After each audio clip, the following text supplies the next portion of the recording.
현대인들은 바쁘게 열심히 살아가지만은 그 삶의 만족감이, 평안함이 없이 그저 피곤한 삶을 살아갑니다. 한편으로는 일을 못하고 쉬어야 될까봐 전전긍긍하기도 하면서 다른 한편으로는 좀 쉬고 싶다 그런 생각을 하게 되는 참 고단한 삶입니다. 그래서 쉼을 찾아다니지만 삶의 고단함과 그 무거운 짐은 해결되지가 않습니다. 하나님께로 돌아가지 않는 인생은 그 어디서나 그 마음에 평안함이, 쉼이 없다는 것이지. 오늘 말씀에 예수님께서 수고하고 무거운 짐진 자들아 다 내게로 오라 내가 너희를 쉬게 하리라. 주님께 나와야 쉼을 얻습니다. 우리 모두는 인생의 무거운 짐 앞에서 온전한 기쁨과 즐거움과 평안함을 제대로 누리지를 못합니다. 가장은 엄청난 그 가정의 부양의 짐을 지고 있습니다. 또 그런가 하면 아내는 아내대로 짐이 있지요. 또 요즘에는 부모보다도 자녀들이 더 많은 스트레스를, 짐을 안고 있다고 합니다.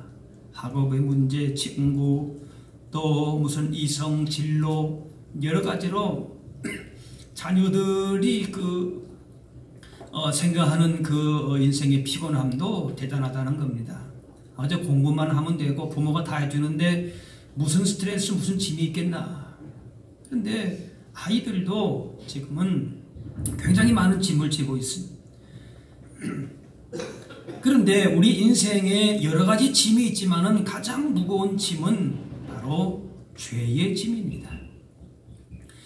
인간 심리 가운데 영원히 잊어버리고 싶은 두 가지 어두운 그림자가 있는데 하나는 죽음이고 하나는 죄책감입니다.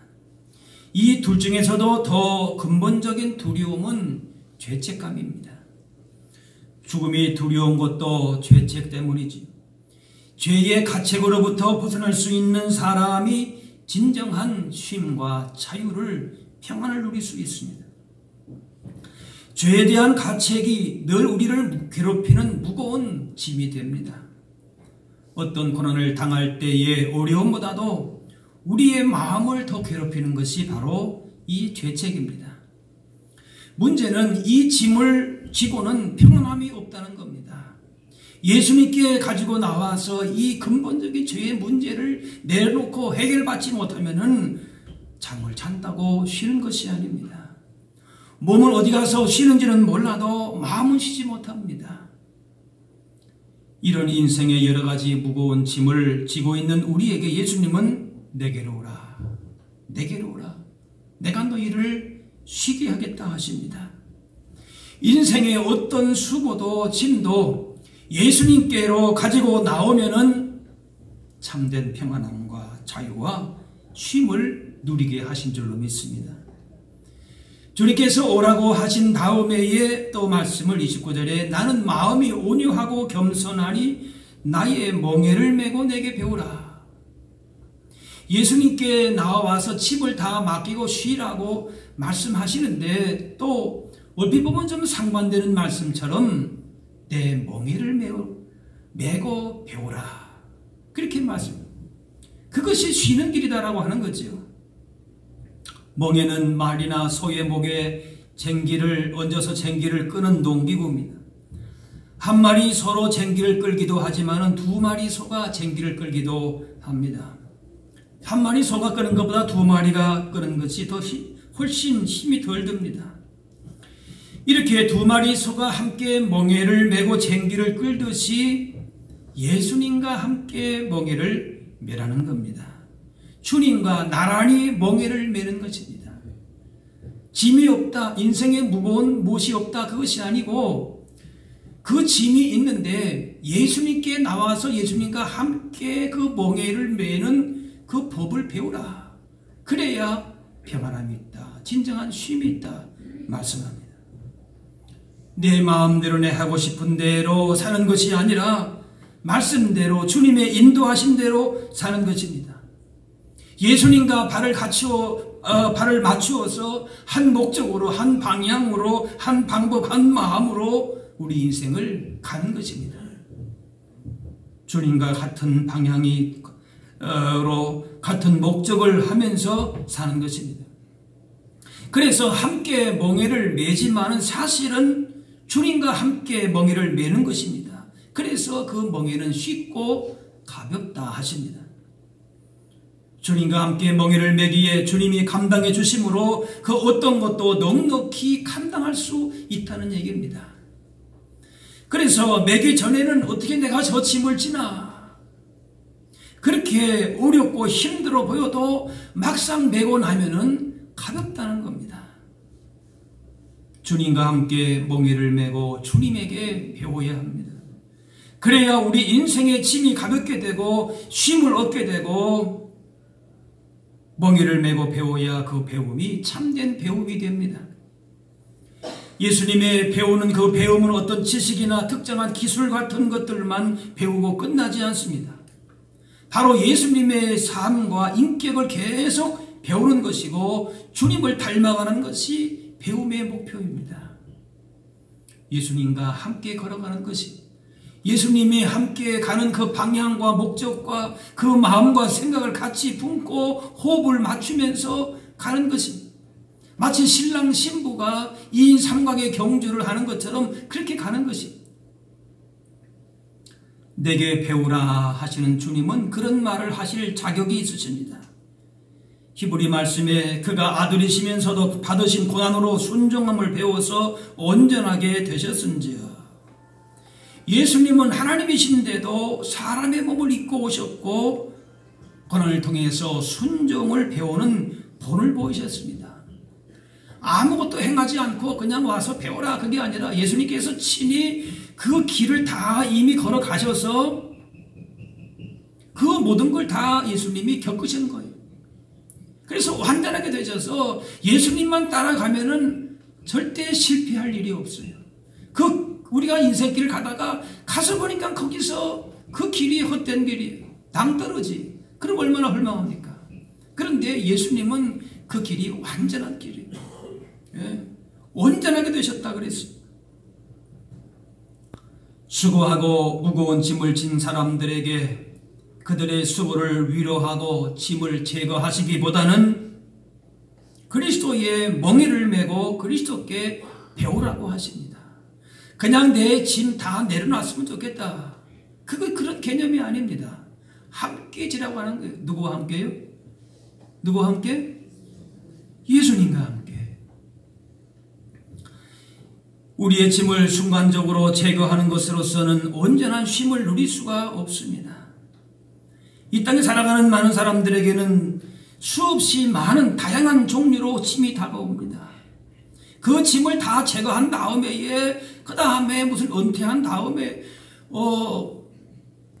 짐을 내놓은 다음에 그 다음에 쉬겠다. 그래도 막상 그 쉼이 나에게 오느냐? 그렇지 않습니다. 우리에게 근본적으로 쉼을 제공하는 것은 단순히 인생의 수고와 짐을 해결하는 것이 아니라 주님과 함께 주님과의 사랑의 관계에 있음을 기억해야 할 줄로 믿습니다. 주님과의 사랑의 관계로 그 짐을 함께 지는 것입니다.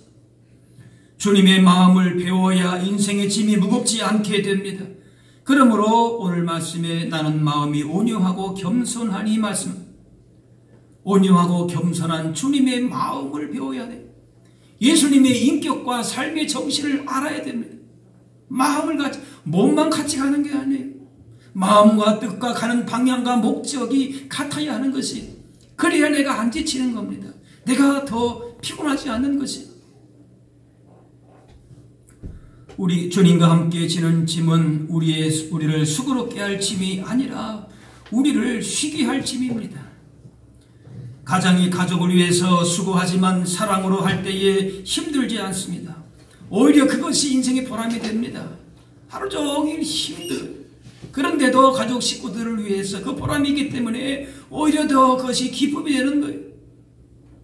아내가 남편과 자녀를 뒷바라지하지만 사랑이 있을 때에 기쁘고 즐거운 일이 됩니다. 바로 사랑의 마음, 주님의 마음을 품는 것입니다. 이러한 주님의 마음으로 살아갈 때에 인생의 짐은 무겁지 않다는 것입니다. 이 예수님의 사랑의 마음을 배워야 합니다. 왜 우리가 힘들고 인생이 피곤합니까? 내가 그 짐을 홀로 지고 가기 때문에 그렇습니다. 또 혹은 내 자신만을 위해서 살아가기 때문에 그렇습니다. 자신밖에 모르기 때문에 피곤한 것입니다. 주님과의 사랑의 관계 속에서 혹은 이웃과의 사랑의 관계성 속에서 함께 짐을 질 때에 그 속에 쉼이 있는 것이, 평안함이 있는, 복이 있는 것입니다. 헨리 나우엔이라고 하는 분이 하버드 대학 교수직을 내놓고 갑자기 장애인 사역을 하겠다고 했습니다. 그때 사람들이 아니 하버드 교수로서의 해야 할 일도 너무나도 참 막중한 일이고 귀한 일인데 왜 그걸 그만둡니까? 그렇게 물어봤습니다. 그 헨리 나우엔이 대답을 합니다. 내가 높은 자리에서 사람들의 칭송을 받을 때에 나는 예수님을 만나기가 어려웠습니다. 그러나 내가 장애인들 속에 들어갔을 때에 나는 그곳에서 예수님을 만났습니다. 나는 예수님이 계신 곳으로 가는 곳입니다. 사랑과 섬김의 삶, 예수님께서 사셨던 그 삶의 방법과 그 마음을 품고 예수님을 배우는 것입니다. 예수님을 만나는 것입니다. 거기에 기쁨이 있고 복이 있고 그 멍에를 매는 삶은 결코 피곤하지 않다는 겁니다. 지치고 피곤한 일상 가운데에 더 놀면 쉼을 얻으리라 생각합니다. 휴가를 더 얻으면 여행을 가면 쉼을 얻으리라 생각합니다. 물론 잠시 잠깐의 피로를 덜어줄 수도 있지요. 그것이 아주 무익하다고 말할 수는 없을 것이. 그런데 그렇게 해서 진정한 내 마음에 쉼을 얻겠느냐라고 하는 겁니다. 나는 마음이 온유하고 겸손하니 나의 멍에를 메고 내게 배우라. 그리하면 너희 마음이 쉼을 얻으리니 수고하고 무거운 짐진 자들아 다 내게로 오라. 내가 너희를 쉬게 하리라 했습니다. 주님 앞으로 나와서 죄의 짐은 예수님 앞에 내려놓고 십자가 앞에 내려놓고 주님의 멍에를 메고 주님을 배움으로 참된 안식을 얻고 기쁨과 보람 속에서 살아가실 수 있기를 바랍니다. 이 온유라는 말은 한자로 따뜻할 온, 부드러울 유자를 써서 따뜻하고 부드러운 마음입니다. 예수님의 마음이 경쟁이나 투쟁이나 쟁취 이런 것들은 힘이 있어 보이는데 이 온유라는 말은 조금 약해 보입니다. 치열한 경쟁 가운데 살아남아야 되는 이 시대 가운데에 어울리지 않는 말 같습니다. 하지만 예수님은 이 온유의 마음을 배워야 된다 그렇게 말씀합니다. 이 온유는 외유내강이라 할 수가 있습니다. 밖으로는 순하지만 속으로는 강한 것입니다. 온유는 나약함이 아닙니다. 오히려 진정한 강함은 부드러움에서 나옵니다. 그래서 예수님은 온유한 자가 복이 있다 그러면서 뭐라고 하십니까? 땅을 기업으로 받을 거다, 차지할 거다 하십니다. 하지만 사람들은 대부분 온유한 자다, 온유라 그러면은 내가 있는 땅도 혹 빼앗기지 않을까, 그렇게 온유해서만은 다 그냥 이렇게 뺏기지 않을까 그런 생각을 갖습니다. 그러나 주님은 진정 복 있는 사람은 온유한 사람이다. 땅을 기업으로 받게 된 사람은 온유한 사람이다 하십니다. 예수님은 나약하셔서 수치와 부끄러움에 십자가를 말없이 지신 것이 아닙니다. 예수님은 힘이 있었고 권위가 있었지만은 그 힘을 세상적인 방법으로 사용하지 않으셨습니다. 그래서 칼을 휘어든 베드로에게 내 칼을 도로 칼집에 꽂으라. 칼을 가지는 자는 다 칼로 망하느니라 하시면서 진정한 힘은 세상의 칼에 있지 않음을 말씀하셨습니다. 온유한 사람은 세상의 힘으로 대결하지 않고 오히려 사랑으로 품어줄 수 있는 힘이 있습니다. 그 힘은 어떤 도전도 이길 수가 있고 세상이 감당치 못할 힘이기 때문에 진정한 승리자로 살아갈 수가 있는 겁니다. 주님의 온유를 배워야 합니다. 온유를 온전히 배운 사람만이 하나님의 나라의 백성으로서의 그 진정한 하나님 나라의 거룩한 성품을 가지고 살게 됩니다. 특히 온유는 배우고 익혀야 합니다. 여러 일들을 통해서 다듬어지고 훈련되어서 이 같은 성품에 이르게 됩니다. 하루아침에 이룰 수 있는 성품이 아닙니다. 그 신앙의 믿음이 점점점 자라가면서 온유의 열매를 맺게 되는 과정이 있다는 얘기지요. 하나님께서 모세를 이 땅에서 가장 온유한 사람이다, 그렇게 칭찬하셨습니다. 하지만 전성적으로 모세는 그렇게 온유한 사람이 아니었습니다. 젊을 때 자기 동족을 애굽의 감독자가 학대하는 것을 보면서 분노해서 죽일 만큼, 한 번에 때려 눕힐 만큼 그렇게 혈기가 대단한 사람이었습니다. 그런데 미디안 광야에서 무려 40년 동안이나 그 시간을 보내면서 겸손해지고 온유해졌습니다. 그런 온유한 사람 하나님께서 놀라운 구원의 역사, 출애굽의 역사를 이루어 가신 겁니다. 물론 그렇다고 완전히 성자가 된 것은 아니지요. 백성들이 광야에서 원망할 때에 모세는 화가 나서 그만 반석을 2번이나 내려쳤습니다. 그러나 모세는 다시금 하나님 뜻에 순종함으로 온유의 자리로 돌아올 수 있었습니다. 우리는 천성적으로 좋은 성품, 온유한 사람들이 아니지만은 모든 것을 하나님께 맡기고 겸손히 주님을 의지할 때에 온유한 사람으로 만들어 주십니다. 광야에서 의지할 것 없고 애굽의 왕자의 신무도 내려놓고 무기력한 모습이지만은 그러나 그렇게 약해 보이는 모습 가운데서 하나님께서 그 속사람을 새롭게 하시고 온유한 사람으로 강하게 오히려 만들어 가시는 겁니다. 그래서 모세는 미리암과 아론이 비난해도 침착하게 대했습니다. 어쩔 수 없이 체념한 것이 아닙니다. 모든 것을 온유로 받아들이고 견디고 적극적으로 온유를 보였습니다. 비난하는 형제들에게 내가 지도자인데 너희들 뭐냐? 그렇게 분노하고 대항하지 않았습니다. 모세를 비난하는 아론과 미리암을 하나님께서 직접 책망을 하십니다. 너희가 어찌해서 내 종 모세 비방하기를 두려워하지 아니하느냐?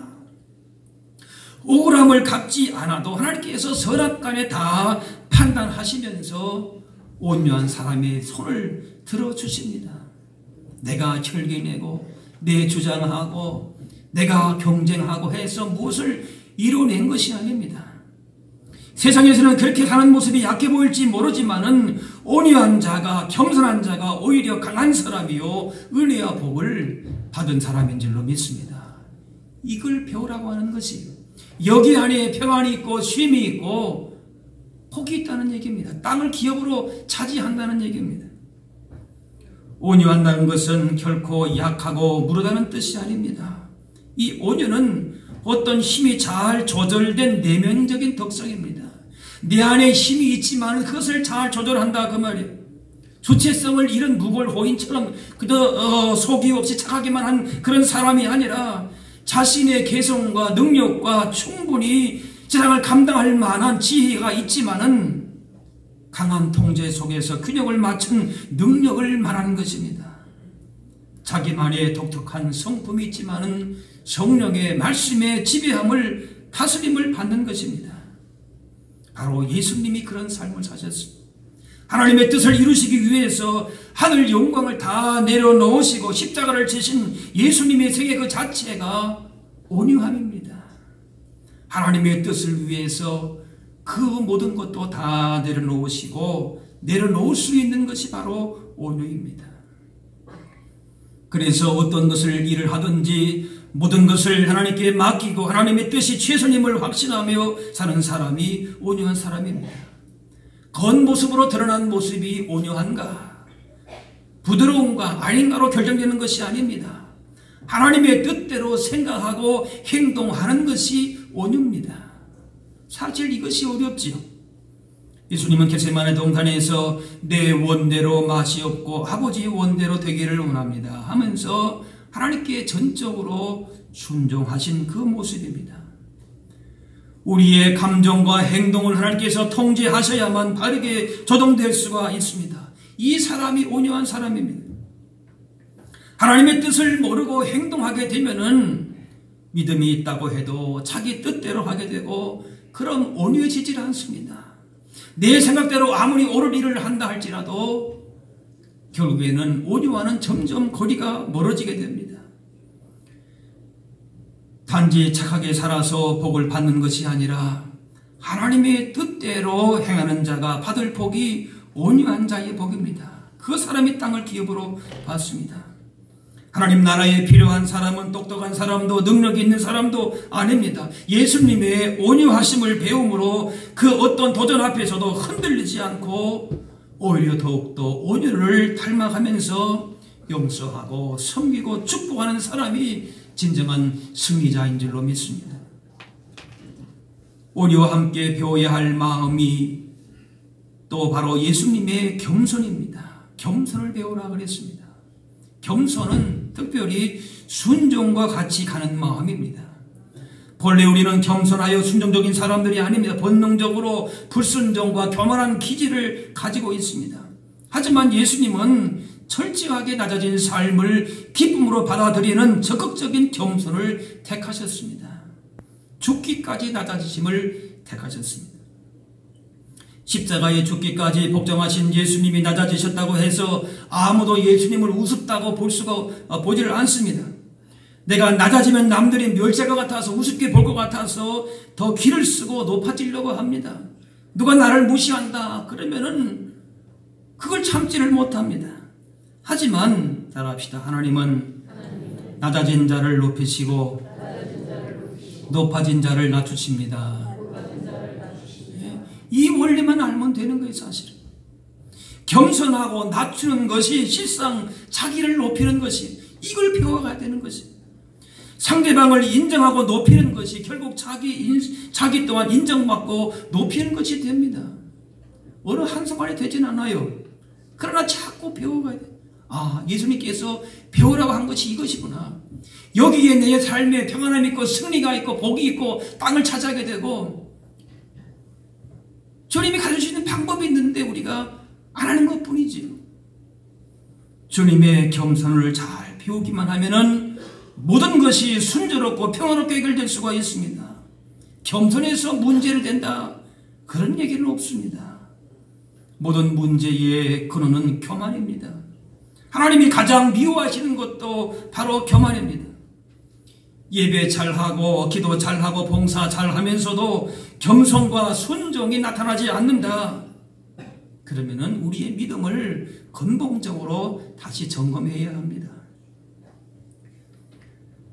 그럼 우리는 이렇게 기도해야 됩니다. 내 안에 주님의 겸손과 순종의 성품을 닮아가려고 하는 그런 마음을 주옵소서, 그런 소원을 주옵소서. 그래서 결코 교만하거나 완악해지지 않도록 주님 도와주옵소서. 간절하게 기도해야 됩니다. 미련하게 보일지라도 주님이 보이신 겸손을 택하여 말씀의 순종 요구에 따라서 그 삶의 성공과 승리는 여기에 달려 있습니다. 주님의 마음을 품고 겸손과 순종을 실천하며 사는 것입니다. 이것이 쉽지 않고 때로는 나만 손해보는가 그렇게 생각되었다 할지라도 결국 따라합시다. 주님이 기억하십니다. 때를 따라 높이십니다. 네. 세상에 속한 것으로 부유할지라도 온유와 겸손함을 잃어버리고 배우지 못하면은 그 삶에 만족감이 없습니다. 쉼이 없습니다. 기쁨과 자유함을 누리지를 못합니다. 그 마음이 점점점 신앙생활을 하면 열심을 내면 낼수록 그 마음이 피폐해져 갑니다.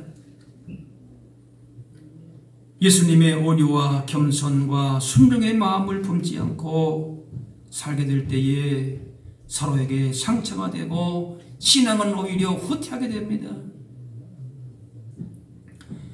예수님을 주인으로 모시고 순종할 때에 인생의 모든 수고와 죄의 짐에서 자유롭게 됩니다. 우리의 지혜와 능력과 힘은 다른 것이 아닙니다. 예수님의 온유와 겸손을 배우라, 실천하라, 그것입니다. 우리 아이들은 모르는 거 그렇게 부끄러워하지 않습니다. 모르는 것이 있는데 자존심 때문에 묻지 않는다, 그런 일이 없습니다. 내가 지금 엉금엉금 기고 있는데 내가 지금 이거 일어서야 되는데 아이 부끄러워서 자존심 상해서 내가 못하겠다. 그런 애들이 있습니까? 아니에요. 모르는 게 있으면 뭡니까? 이게 뭐야? 우리 애들도 어릴 때 이게 뭐야? 이게 뭐야? 항상 수십 번 물어보는 거예요. 또 엄마 아빠 뭐 주세요 그 한마디를 하기 위해서는 사실은 그 안에서 계속 듣는다는 거예요. 그래서 애들한테는 말을 못해도 자꾸 말을 해줘야 된다 그래요. 그래 자꾸 몇 번 수백 번 수천 번을 듣고 나서 그 듣는 거 그것 때문에 한마디 한다는 거 아닙니까? 똑같은 얘기 왜 자꾸 하나? 자존심 상해서 못 듣겠다. 그런 애들은 하나도 없어요. 자꾸 들으면 아 그렇구나 하고 애들은 그대로 하게 돼 있어요. 배우는 일에 엄청난 노력을 합니다. 누워있던 아이가 뒤집는 거 여러분 보세요. 얼마나 끈기 있게 하는지. 저 이제 큰애도 이렇게 어디 하나 올라서려고 며칠 올라서더라고요. 이렇게 올라서고 그래서 어디 하나 넘어서고 그걸 몇 번을 연습하다. 넘어지지만 포기하지 않고 결국 걷게 되고 걷다가 뛰게 되는 겁니다. 어린아이처럼 영적인 일에 모르는 것을 부끄러워하지 말고 자존심 버리고 하나님 나라에 대해서 주님의 품성에 대해서 배우고 힘쓰려고 해야 됩니다. 난 그냥 이렇게 나는 원래 그렇다 그런 사람이 없는 것이 배워야 되는 것이 모든 편견과 고집과 낙심과 교만과 내 이기적인 마음들을 버리고 어린아이 같은 마음으로 주님께 나와서 배워야 되는 거예요. 너희는 내게 배우고 받고 듣고 본 말을 행하라 그랬어요. 우리가 배운 것이 단지 지식으로만 남게 되면은 자칫 교만하게 됩니다. 힘써 배우고자 노력함과 동시에 배운 것을 우리가 실천에 옮겨야 할 것입니다. 대림절을 첫 주일 맞이하면서 네가 무엇을 배우고 어디에 내 삶에 초점을 두고 신앙생활을 해야 할 것인가 다시 한번 우리의 믿음을 돌아보시기를 바랍니다. 예수님의 마음, 예수님의 온유와 겸손과 내가 지금 멀어지고 있다. 전혀 배우려고 하지 않는다. 나는 내 식대로 내 방법대로만 내 체면만 생기고 내 자존심만 세우고 살겠다. 그럴 수는 없습니다. 주님의 사랑과 섬김과 온유와 겸손을 적극적으로 배우고 실천하실 수 있게 되기를 바랍니다. 이렇게 살 때 주님과 더욱더 친밀하게 되면서 하나님 사랑하게 되고 이웃을 사랑하게 되고 그 결과로 주님 베푸시는 생명의 풍성함을 누리고 그 안에서 헛된 쉼이 아니라 진정한 평안함과 쉼을 누리게 될 것이 무슨 일을 만나든지 예수님이라면 어떤 방향으로 가셨을까? 어떤 마음으로 어떻게 행하셨을까? 늘 생각하면서 평생의 주님을 배워서 지금보다도 더 하나님 앞에 귀하게 쓰임받고 세상을 향하여서도 주님의 아름다운 향기를 풍겨내실 수 있기를 바랍니다. 기도하겠습니다. 사랑의 아버지 하나님,